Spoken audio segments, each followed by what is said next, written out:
Was most of the damage minor? What were you able to see in terms of the impact? Well, the sun went down not a whole lot longer after this happened. What I am happy to report, and this is very important for your viewers because there's a large number of Haitian diaspora living outside of Haiti who have family here and are very concerned.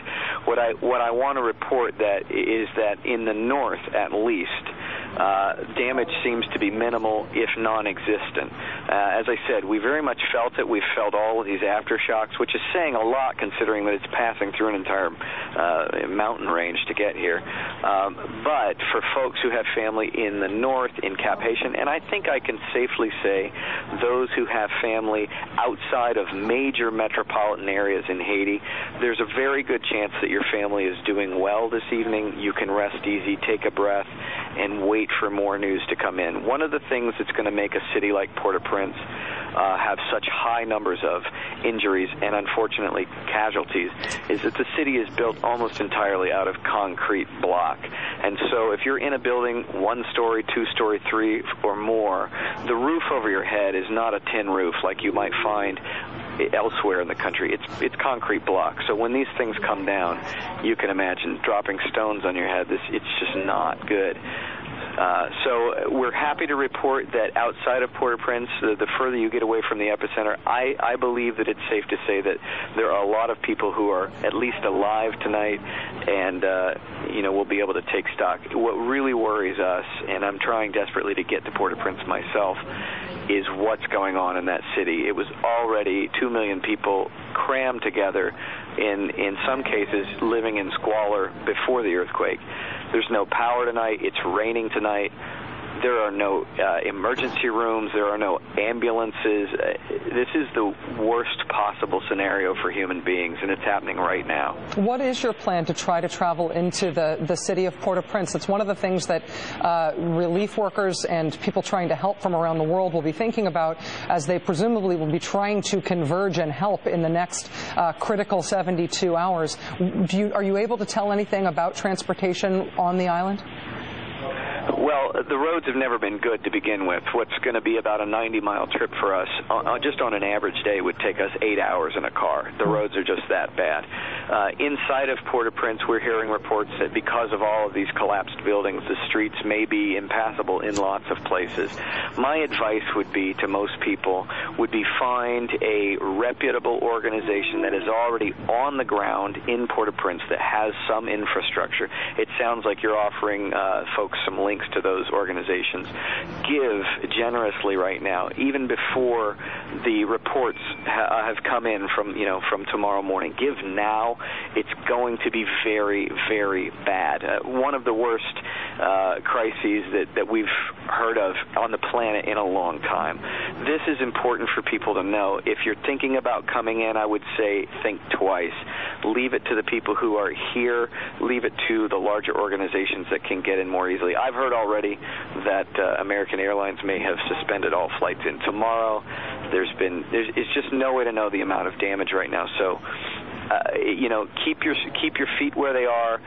Leave your prayers to come to Haiti and send any kind of support that you can through charitable organizations. That's my best advice right now. Luke Renner is an American humanitarian worker who right now is on the north coast of Haiti in a city about 100 miles north, or 90 miles north of Port-au-Prince. Luke, good luck to you in your efforts to try to be of help there, and thank you for helping us keep our viewers apprised. Good luck to you. Thank you. We're joined now on the phone by Carol Stern. She's president of the U.S. Fund for UNICEF. UNICEF, of course, the United Nations Children's Fund. The emergency aid organization is issuing an urgent appeal for assistance to help the victims of this devastating earthquake in Haiti. You can donate to UNICEF's efforts at unicef.org or by calling 1-800-4UNICEF. Ms. Stern, thank you very much for joining us. We appreciate your time tonight. Thank you, and it would be unicefusa.org. unicefusa.org. My apologies. No problem.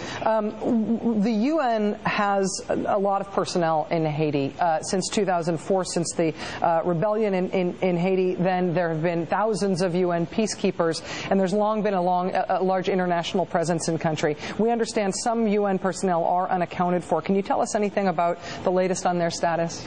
Yeah, UNICEF had about 100 people in the Port-au-Prince area, and we have accounted for the majority of our staff, but we have not yet accounted for everyone, and so that is part of what's going on for us tonight. I do know that we have spoken with some of our staff down there, to get a first-hand accounting of what exactly is going on, and have heard some pretty devastating tales. The staff are out there working. One of the unique things for UNICEF is, we are on the ground yesterday, today, tomorrow in over 150 countries, Haiti being one of them. So our staff are part of that community that was devastated tonight. I've been listening, and I've heard the others' accounts, and it's consistent with what I'm hearing. Our staff are sleeping in the street tonight. It is raining. The power is gone. It's very dark, and we really won't know till tomorrow the complete devastation. Haiti, as you well know, is the poorest country in the Western Hemisphere in recent years. It has suffered, in biblical terms, from a number of massive hurricanes, some of which it was yet to rebuild. One hurricane in 2004 killed 3,000 people. How much infrastructure of its own will Haiti have to manage rescue and recovery efforts, and how much will need to be provided from abroad? The majority is going to need to be provided from abroad. There's been great starts at rebuilding, but it isn't there. I mean, one need only think about the fact that only 46% of the people there had access to clean water before the earthquake. So that gives you some sense of it, and in the immediate aftermath, there are three things that we try to do. First, obviously, is the search and recovery. Let's find people, let's help people, let's get them the aid that they need. But secondly, it's to find those unaccompanied children who weren't with their parents when the earthquake happen and therefore are just separated physically, children who have lost a family member in the earthquake and therefore are alone, and to try to get them and to provide shelter in a safe, child-friendly environment that can help them until we can reunite them with someone. But the third part, and that's why I want to really echo what some of your previous people have said tonight, the third part is to prevent the secondary deaths from diseases that will happen from the human debris and the water situation in the aftermath of an earthquake. And so aid to the large organizations that are on the ground that are doing the work is so critical in the immediate hours after something like this. I have to tell you, just my emotional reaction to seeing these images of what's happened today in Port-au-Prince, to hearing the description not only of the incredible suffering that people are having right now, but the dire situation in Haiti that preceded even this disaster. It's hard for me to imagine what the concrete things are that the international community can do to make things better. We spoke with the Haitian ambassador earlier, who talked about bringing in hospital barge ships to anchor offshore to try to provide immediate medical rescue. We've heard from the Southern Command saying they're willing to come in and provide humanitarian assistance, as sometimes only the military can.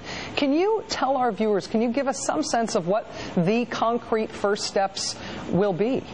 Well, as I said, the first step is going to be aid.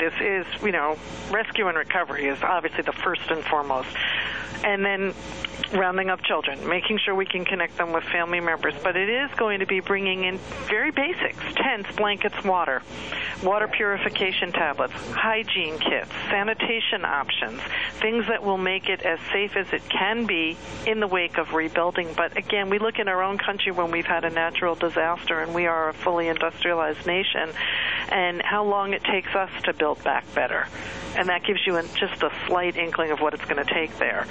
The good news is there are a lot of agencies already operational, already on the ground, working hard, a lot of dedicated people. I was so struck by our own staff tonight in hearing the stories of looking for colleagues and also looking for others. And, our prayers are so with the Haitian community, and I know here in the New York area in particular, there's such a large Haitian American community that we know our neighbors are suffering tonight as they try to find their family members as well.